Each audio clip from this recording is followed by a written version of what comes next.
继续要来讲，姜甲牛奶拢是好物件，但是食过量也是对健康有败害。先来讲这个姜，茶、姜母鸭会当去寒，也毋过食伤多，身体会感觉真无爽快。中医讲，因为这个老姜姜辣素的含量较悬，食伤多会易赤酸，胸坎会白白会杂杂。建议会当改食青姜，或者是紫姜，但是我那袂使食过量哦。这个切片的，一顿3片到4片就有够咯。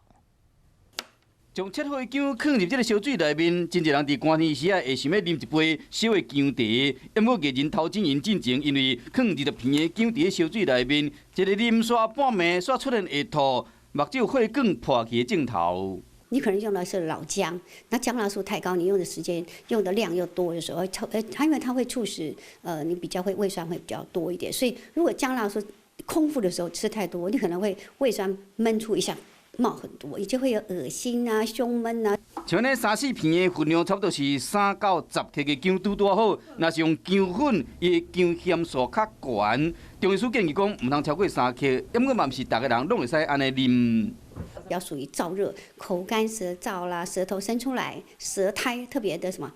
厚，然后水分没什么水分的这些，你可能就是比较燥热体质的人就不能吃的什么，就不能吃的是老姜。中医师讲，若是惊过量，会使改用紫姜，莫用姜母，安尼才袂讲想要去寒，颠倒产生反效果。